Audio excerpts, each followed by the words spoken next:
Hi everyone. So as the title suggests, I have been eating rice. So I'll explain to you why I did it and what experiment is about. So I don't know whether you've heard of resistant starch. So this is a type of starch that naturally exists in plants such as potato, raw potatoes, and oats, etc.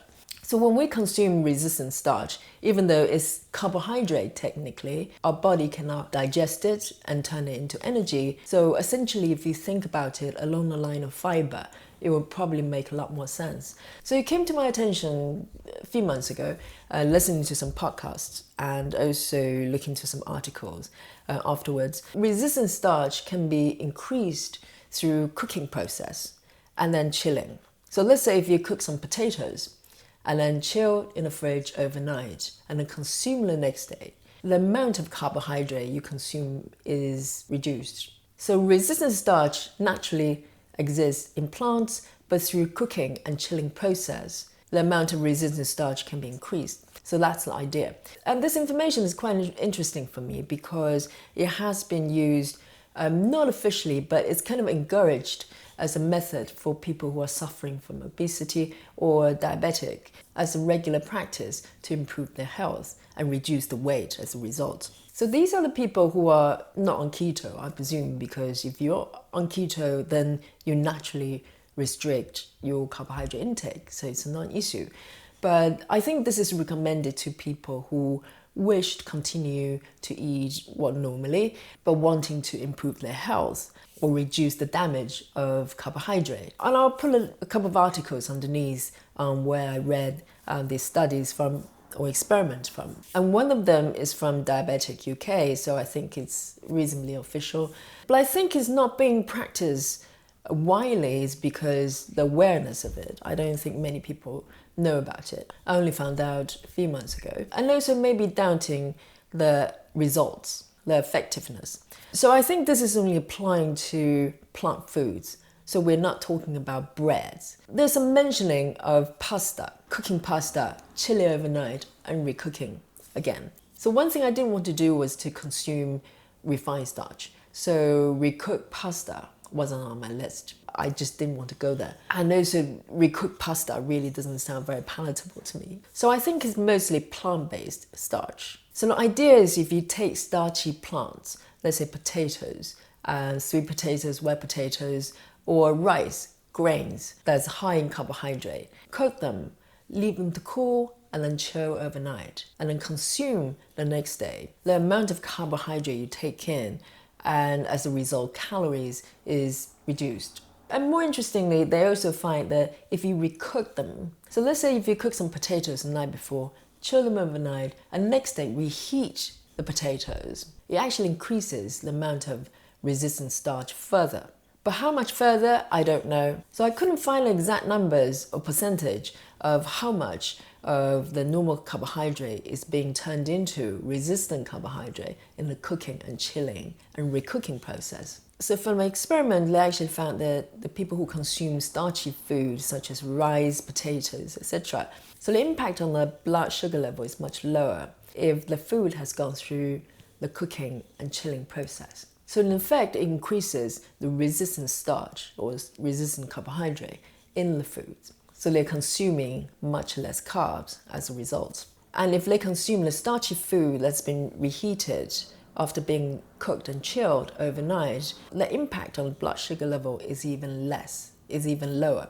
So why did I want to do this experiment? So I've been on keto for, it's going to be 2 years in April. So on a 1 year mark, I actually made a video and reported my progress. In the 1 year update, I actually mentioned that I noticed some deficiency on my vitamin D level, and that kind of affected my energy level and also well-being. I was feeling cold all the time. And since then, I had blood tests and I've been taking supplements. So currently I'm taking vitamin D, pretty high dosage of vitamin D, and also B12. My B12 on the blood test wasn't particularly low, but I think it's one of the things that vegans probably tend to be deficient from. So I've been taking vitamin B12 as well. So these are the only two supplements I've been taking, and I've been doing pretty good. And I'm quite active. I do a lot of yoga and sort of running around. But one thing I didn't mention on that video was the condition of my hair. This is kind of a subtle thing. At that point, I kind of put it down to the fact that it's probably related to my low vitamin D level. So I kind of left it and see if it improve it. So I naturally have pretty thick and strong hair, and but visually probably can't tell the difference that much. Hair has been kind of breaking off my hairline. So you can see there's this kind of baby hair, kind of slightly fluffy there. So it's quite a subtle thing. I haven't sort of lost my hair or anything. I notice my hair becomes more brittle and kind of breaks up easily. So this sort of fluffy baby hair I'm having right now, I didn't used to have it prior to going on keto. So this may be caused by other things, I don't know, but in terms of timing, it kind of makes sense. And it's been ongoing. So I kind of noticed it a few months into it, maybe 4 or 5 months into it. I feel my hair is kind of getting a bit more fragile. And I believe our hair and our skin and our nails reflect our health. So if there are changes in the condition of your skin, your hair, your nails, you need to pay attention. So it's been another year.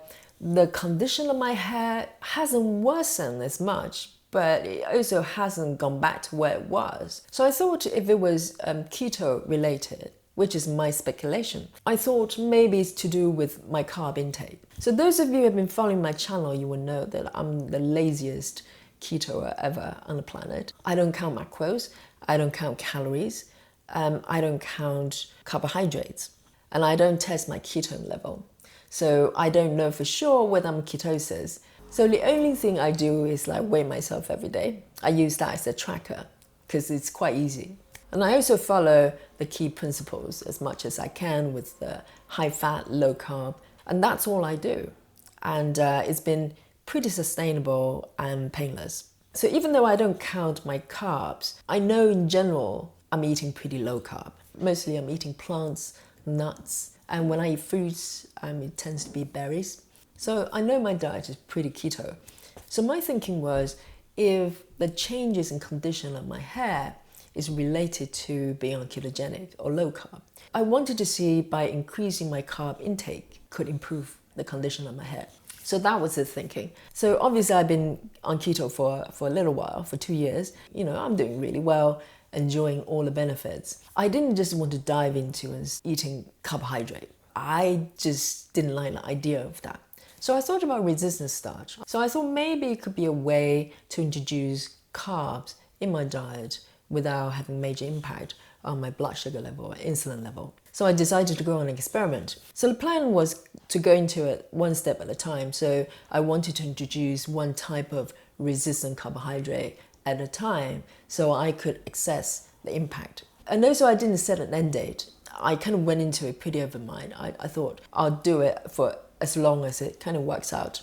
But as a result, I actually came off it 10 days later, and I explained to it why I did that. So the first day I went shopping, so I bought some sweet potatoes. I actually don't like white potatoes, so I thought sweet potatoes would be a good option. And also I bought some brown rice, some short grain brown rice. I prefer brown rice to white rice, and also brown rice is naturally low in GI, so I thought it could only be better. So the first day I thought I would start off with sweet potatoes. So I came home and then I baked the sweet potatoes. I don't know the weight exactly, but I bought sweet potatoes kind of that big. The first day I probably ate half of it. So what I did was I baked those potatoes and then leave them to chill and put them in the fridge. And I took one potato out, cut it in half, and then steamed that potato in a steamer to reheat it.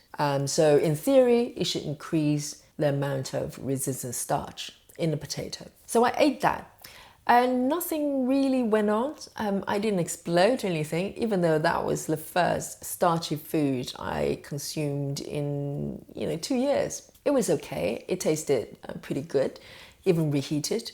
So initially nothing happened, but after half an hour, I think, I started to feel quite tired, quite fatigued and sleepy. but it didn't register immediately at the time. I didn't think about maybe that was a potato. I just thought, well, I'm kind of feeling a bit tired today. I wonder why that was.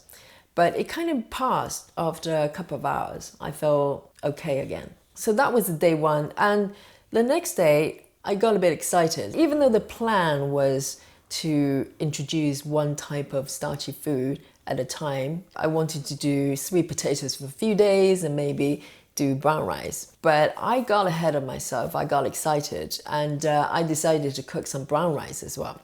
So I cooked some brown rice and then leave them to cool and chill for a few hours. So I ate another chunk of sweet potato, steamed, on the second day. And then in the evening, I ate some recooked brown rice as well with a lot of vegetables. So that's the first 2 days. And again, after eating the sweet potato, I felt sleepy again. So it dawned on me I was suffering the carbohydrate coma, which actually happened on a regular basis when I used to eat a lot of carbs. And I think a lot of you probably have that experience, but we just thought it was normal to feel tired if you eat something like pretty starchy. So I thought, okay, sweet potato is no-go. Maybe it just doesn't work for me, even after being cooked and recooked. Maybe it's still too starchy. So I decided to take sweet potato out of my plan and stick with brown rice. So for the remaining 8 days, I've been eating brown rice. So 1 bowl of brown rice every evening with a lot of vegetables. And this is what a typical meal will look like. So I did that for the remaining 8 days. So when I went into this experiment, I was fully expecting the weight to go up. I thought, well, I'll give myself kind of a range that I'm allowed to gain for this experiment. If it goes beyond that, I'll stop. But to my surprise, there was no weight gain. In fact, I think the first couple of days, I actually lost about 1 kilo.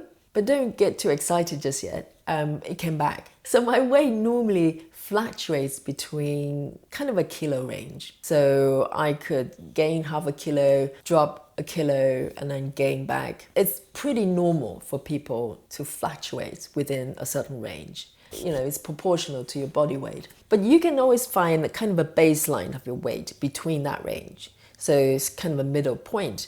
And that point hasn't really changed for the past year or so, 12 months. I used to call it plateau, but now I just think that's where my body needs to be. So I don't particularly do things to change it. But I was pretty surprised that the first couple of days, my weight actually dropped. I have no explanations because the increase of carbohydrate should hold on to more water. So in theory, it should gain some water weight, but it seemed to do the opposite. By the 3rd and 4th day, it kind of came back to where it was before. And then for the remaining 7-8 days, my weight actually didn't really change. So that was interesting. So even with resistant starch, my carbohydrate intake during the 10 days must have been so much higher than what I was taking in previously. But for some reason, it didn't really have impact on my weight. It kind of stayed pretty much the same throughout, the same fluctuation. So 1 week into it, I was even thinking maybe this is something I could incorporate in my diet and do it on a longer term, at least to the point that I could assess whether it's improving my hair or not. But on the end of day 9, I started to suffer heartburn. It wasn't a very nice feeling. It's kind of a sensation I haven't had since I went on keto. Because the great thing about being on keto is you just feel everything's being regulated. And also your digestive system is not being overburdened. So by having heartburn, it probably means it has impact on my digestive system and it kind of secretes more acid than usual. And by day 10, the heartburn kind of worsened a little bit. So that's when I pulled the plug. I thought, well, there's no amount of benefit I could gain, at least at that stage, that justify that kind of discomfort of a heartburn. So essentially, what took me out of this experiment was heartburn, basically. I really didn't enjoy that. And I wanted to share with you because I think it's an interesting process. So I've been off the resistant carbohydrate for about 5 days now. So I should be in ketosis if I ever was, because basically I just reverted to the way I ate before. And no more heartburn, thank God. I'm feeling pretty good. And the process of going back to keto was pretty smooth. There was no struggle or anything. There was no withdrawal from the carbohydrate, which one could suffer if you eat carbohydrate and go into ketosis. So maybe the resistant starch really didn't make much impact on my blood sugar level, but I think my body just doesn't like to have that amount of carbohydrate. Maybe if I were ever to try again, I'll probably reduce the amount of brown rice. I don't know. But I wanted to share this with you. I thought it might be useful to you. But again, this experiment it has a very small sample size, just me. All my findings here is anecdotal. It's just my body. So you might go through different things if you want to try it. But I think the biggest surprise for me is the weight. So I've been off it for about 5 days now, and the weight has actually dropped slightly. Not a massive amount. So as I said, my weight hasn't really changed for the past 12 months. But going through this experiment actually brought my baseline down slightly. But it's significant because it hadn't really changed that much in the past year.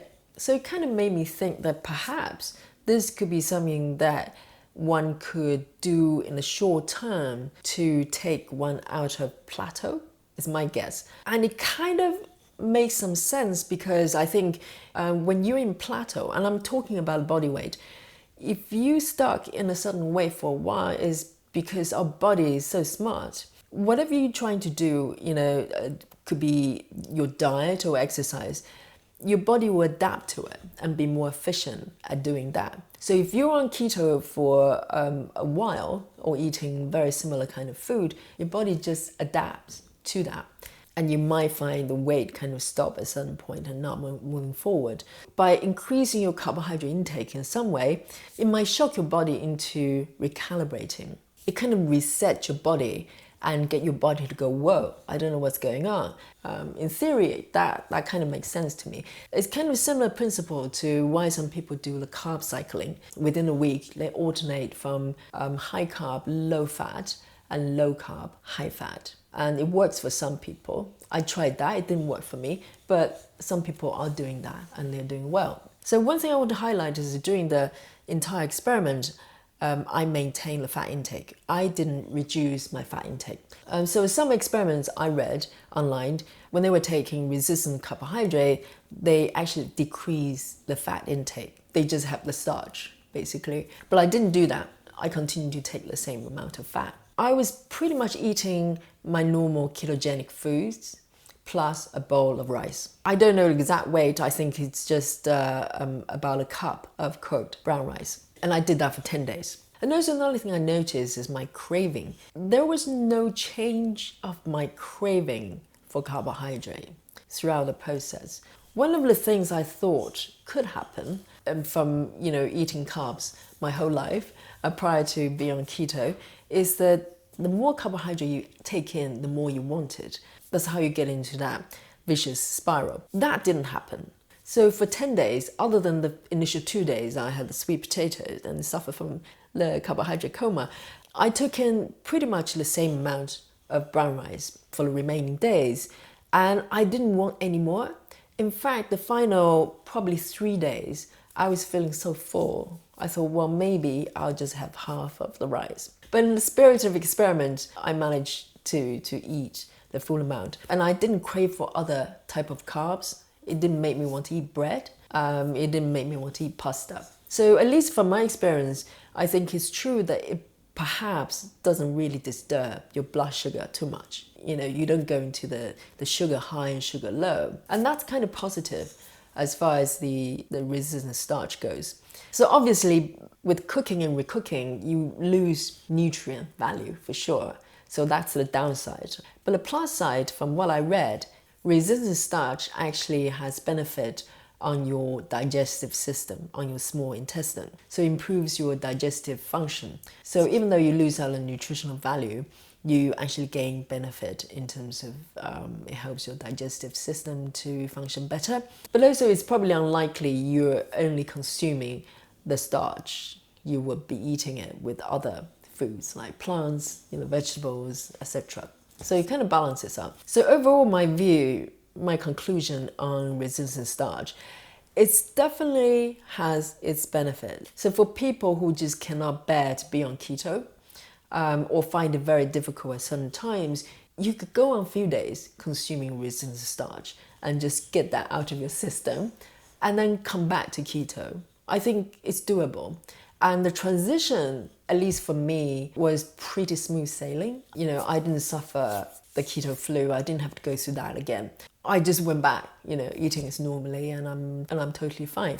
So maybe there's something you can introduce in your keto journey. Just break up the pattern slightly. And also, as I said, it might possibly, I don't know for sure, it could be one of the methods to kick you out of plateau. But one thing about weight plateau, so if you haven't seen my weight plateau video, I'll put a link underneath. It might help you to understand what you're going through. But also the definition of plateau, like I said, my weight hasn't changed for the past 12 months. If you asked me a year ago, I say I like to maybe lose a few more kilos. But now looking back, maybe I wasn't being realistic. I was looking at an ideal number that really doesn't suit my body. At the moment, I'm feeling pretty strong, and my weight supports my activities and my shape, etc. So I no longer try to lose more. I'm pretty happy with the way I am. So you might want to look into your definition of plateau. Are you looking to lose more than you should? Because our body will find is the balance point that's optimal for your health. And it's there for a reason. But if you're in genuine plateau, as in, you know, your body weight clearly is not serving you, please look into the key things I mentioned in the plateau video. But also perhaps the resistant starch is one of the things you could try to see it could kick you out of the weight plateau. So that's kind of my take from it. So for me, other than the heartburn at the end, which was a deal breaker for me, I was feeling pretty good throughout the process. There was no ill effect.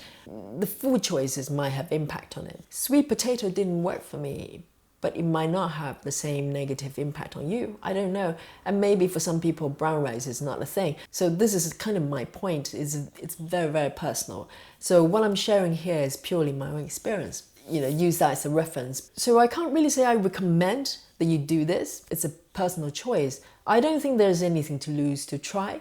It is always interesting to find out how our body responds to food. So I'm back to how I was eating before, and I'm feeling pretty happy with it. No more heartburn. And as I said, I'm going to be on keto for 2 years in April, so I'll probably give you another update on my progress. So this was my resistant starch experiment. It lasted for 10 days, and I'm firmly back to keto. And as I said over and over again, that you know, the way I eat is not my religion. I have no obligation to follow it. I'll do it for as long as it works. And if it doesn't, I'll switch it to something else. Because my goal is not to be on keto or any kind of diet. My goal is to live well and have the optimal function of my body. And that's including yoga and everything. And so far, keto way of eating is still the best for me. So that's where I am right now. So if you'd like to practice yoga with me, please subscribe to my yoga channel.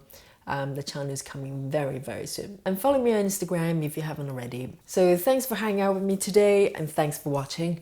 I'll see you next time.